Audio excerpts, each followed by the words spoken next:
Welcome to Chronicles of Old Tales. She was born a queen, destined from her cradle to rule the Kingdom of Scotland, and she possessed a claim to the throne of England so strong it haunted her rival cousin for decades. She was Mary Stuart, Queen of Scots, a figure of romance, power, and tragedy. But she didn't die in a palace, surrounded by the comforts of her station.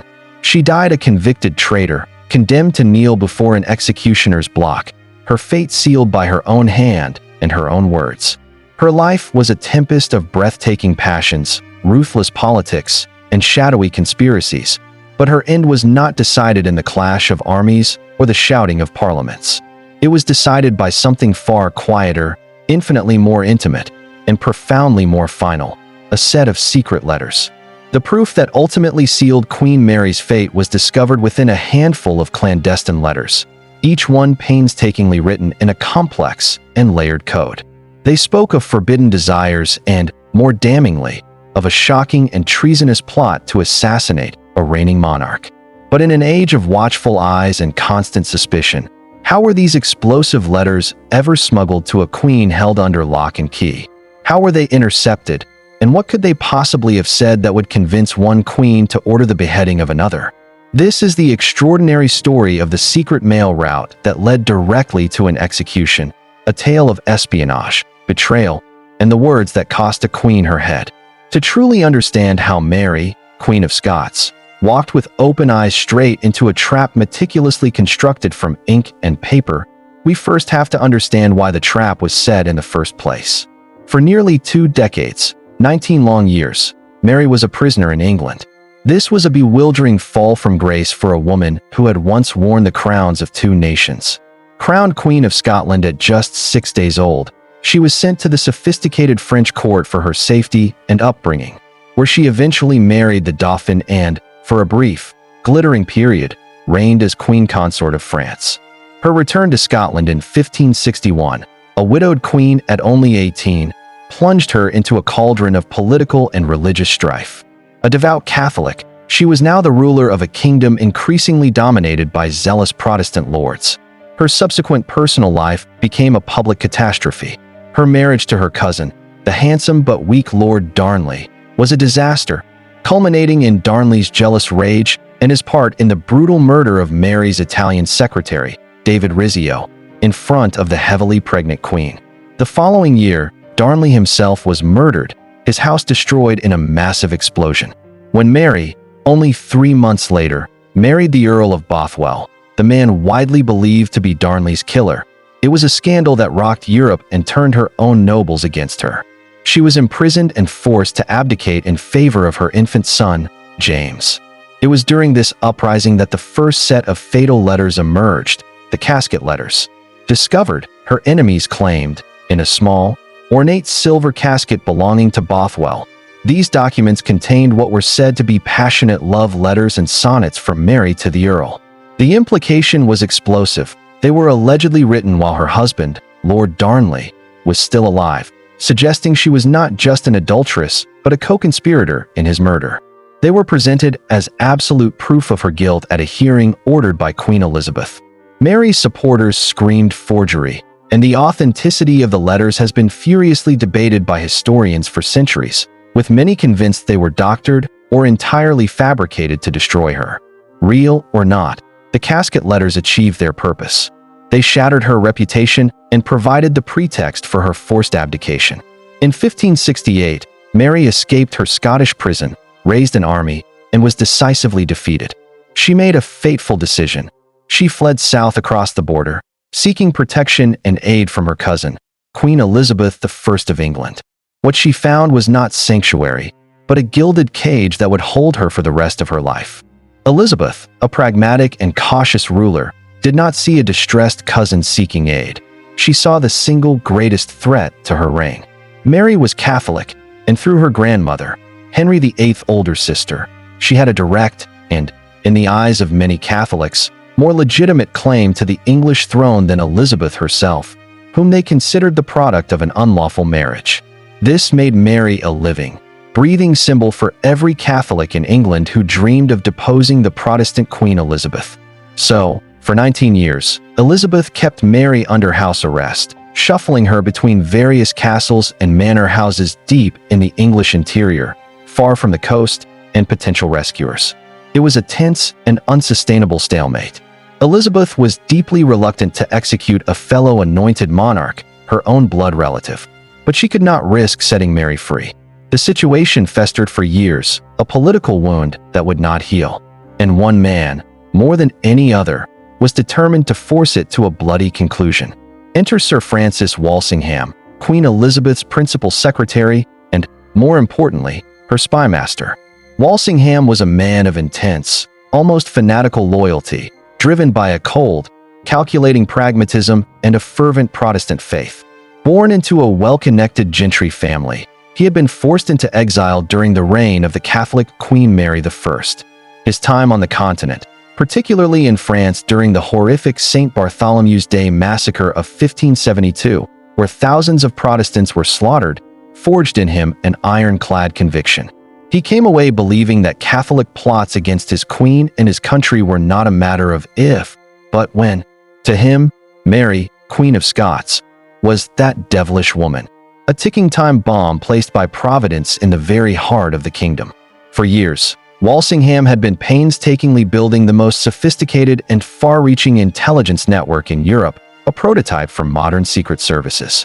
His agents were everywhere, from the bustling docks of London to the royal courts of Paris and Madrid. He was a true master of espionage, employing an arsenal of techniques that were revolutionary for their time. A vast network of informants, the interception and decoding of letters, and the use of double agents and agent provocateurs to infiltrate and manipulate conspiracies from the inside. He had already used this web to uncover and foil previous plots centered around Mary, such as the Ridolfi plot in 1571 and the Throckmorton plot in 1583, both of which aimed to place her on the English throne with foreign military aid. But foiling plots was not enough for Walsingham. He knew that as long as Mary Stuart lived, the threat would never truly vanish. A new conspiracy would always rise from the ashes of the old. He didn't just want to stop the next plot. He wanted to eradicate the possibility of all future plots by removing their living symbol. To achieve this, he needed more than just whispers of treason or reports from his spies. He needed undeniable, irrefutable proof, written in Mary's own hand, that she was actively conspiring to have Queen Elizabeth assassinated. So, he did what he did best. He didn't just wait for a conspiracy to emerge. He meticulously helped to create one, nurturing it, guiding it, and preparing to turn it into the perfect trap. By the year 1586, Mary, Queen of Scots, was a woman cornered by despair. After nearly 18 years of confinement, her hope for release was dwindling. Her health, worn down by years of captivity and lack of freedom, was failing. Her correspondence with the outside world was heavily restricted, each letter scrutinized, leaving her feeling utterly isolated. Her new jailer, a stern and uncompromising Puritan named Sir Amias Powlett, had tightened the conditions of her imprisonment, making her life even more isolated and bleak. It was in this suffocating atmosphere of frustration and desperation that a new, audacious plan began to brew among a circle of young, impassioned Catholic gentlemen. Their leader was Sir Anthony Babington, a wealthy, charismatic, and reckless young nobleman from Derbyshire. As a boy, Babington had served as a page in a household where Mary was held captive and had developed a romantic, almost chivalrous devotion to the imprisoned queen. He and his co-conspirators, who included a fervent Catholic priest named John Ballard and a former soldier named John Savage, devised a daring and multifaceted scheme. It was a plot with two deadly objectives. First, to assassinate the usurper, Queen Elizabeth. Second, to free Mary from her prison and, with the promised support of a massive Spanish invasion, place her on the English throne as the rightful Catholic monarch. This was the Babington Plot. It was bold, treasonous, and incredibly dangerous. And for Sir Francis Walsingham, it was exactly the opportunity he had been waiting for. In fact, through his web of spies and informants, his agents had been aware of the plot almost from its very inception, watching as the young, idealistic men conspired together, blind to the fact that their every move was being reported back to the Queen's spymaster. The success of the entire Babington Plot hinged on one critical element. The conspirators needed a secure way to communicate with Mary. They had to inform her of their detailed plans and, most crucially, receive her explicit approval and blessing. They believed they had found the perfect, clandestine method. A local brewer who made regular beer deliveries to Chartley Hall, the remote Staffordshire estate where Mary was imprisoned, agreed to act as their courier. The system was simple but ingenious. Coded letters, carefully wrapped in a waterproof packet, would be hidden inside the hollowed-out bung of a beer barrel.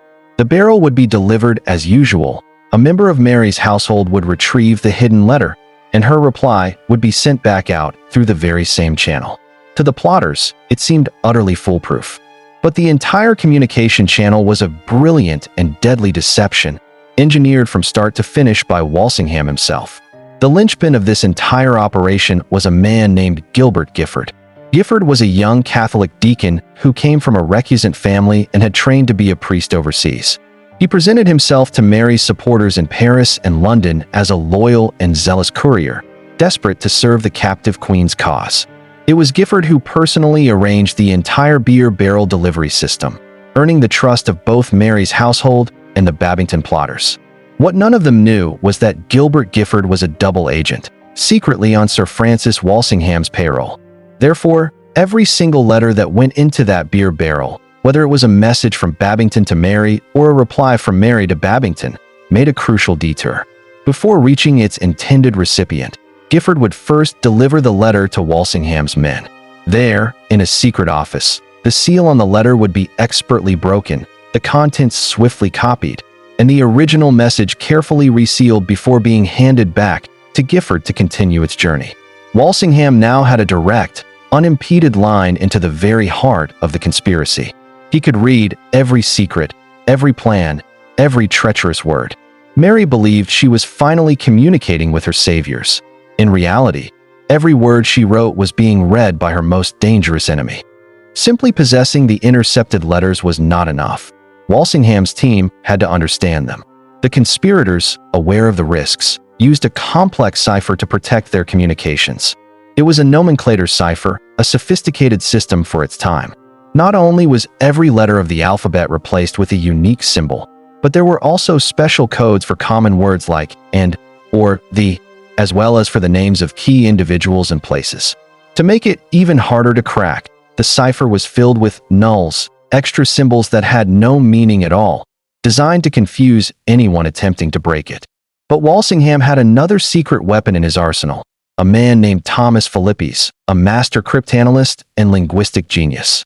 Philippes was a man of low stature, with a pockmarked face and a sharp mind, fluent in multiple languages, and possessing an unparalleled gift for deciphering coded messages. Working methodically, Philippes attacked the cipher. He used techniques like frequency analysis, identifying the symbols that appeared most often and correctly guessing they represented the most common letters in English, such as E and T. Slowly but surely, he began to peel back the layers of the code, distinguishing the meaningful symbols from the nulls, until the secret language of the plot was laid bare before him. Then, on July 7, 1586, the crucial letter arrived. It was from Anthony Babington to Mary. Philippes went to work and decoded it. The message laid out the entire plot in chilling and unambiguous detail. The plan for a foreign invasion, the scheme for Mary's liberation, and, most damningly, the dispatch of the usurper, the assassination of Queen Elizabeth, to be carried out by 6 noble gentlemen. This was it.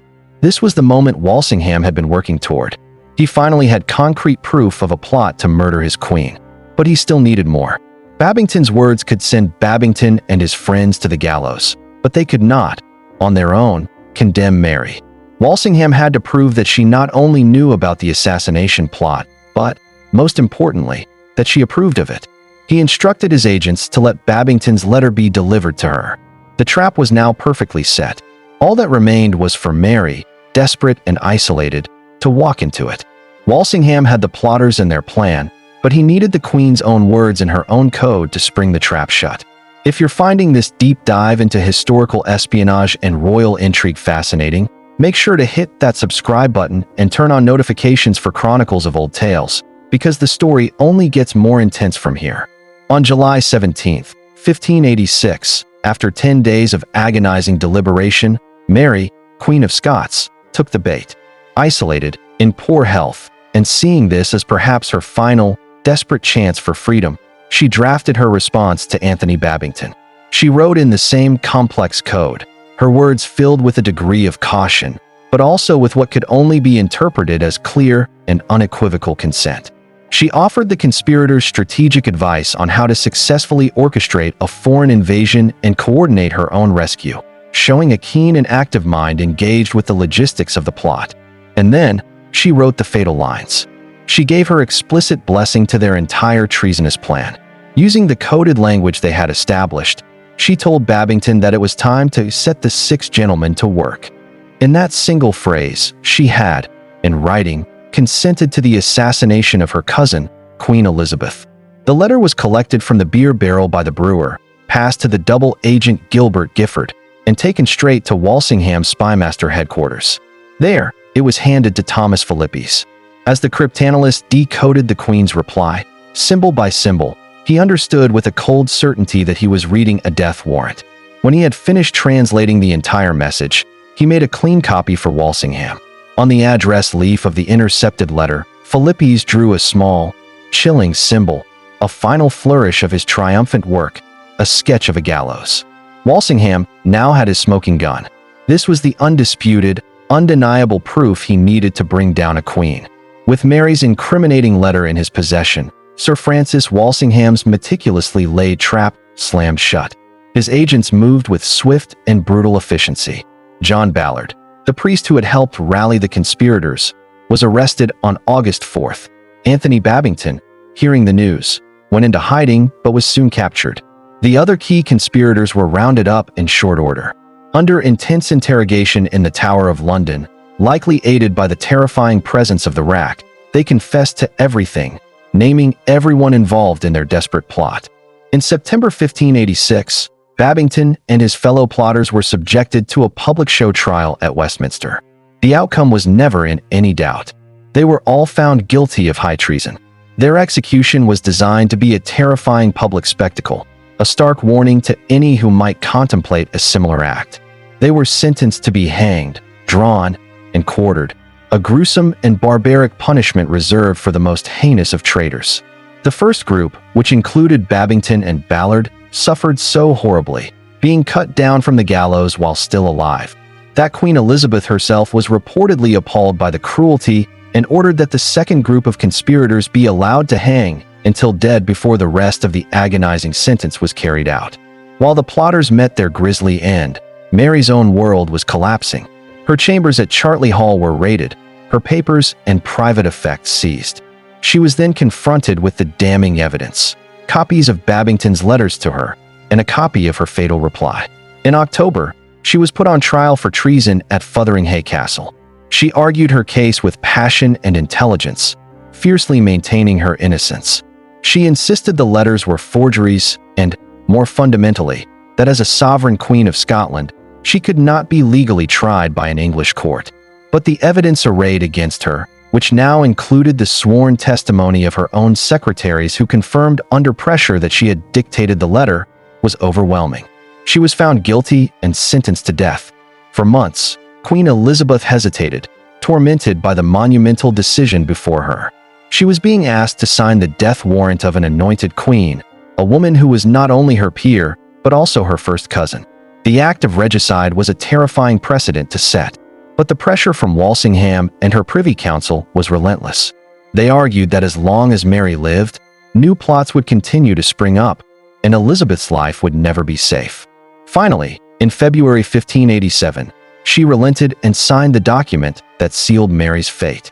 On the cold morning of February 8, 1587, Mary, Queen of Scots, walked with regal dignity to the execution block erected in the Great Hall of Fotheringhay Castle.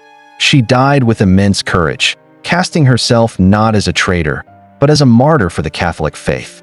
To the end, she maintained her status as a queen, even as the English state condemned her as a dangerous threat to its security. The execution itself was grimly botched. The first blow of the axe struck the back of her head, and it took a second strike to sever the neck. Her legacy remains a complex and polarizing mixture of tragedy, romance, and cold political calculation. She is remembered by some as a romantic heroine, unjustly imprisoned and martyred, and by others as a naive and dangerous schemer who brought about her own demise. But what is certain is that her ultimate fate was not sealed by grand armies or magnificent rebellions, but by something much smaller and far more personal. The Casket Letters began the ruin of her reign, forever tainting her name with rumors of a murderous affair. But it was the Babington Letters, intercepted, decoded, and wielded against her with ruthless precision by her enemies, that cost her everything. In the end, it was a few sheets of paper covered in secret symbols and smuggled in the bung of a beer barrel that got a queen executed.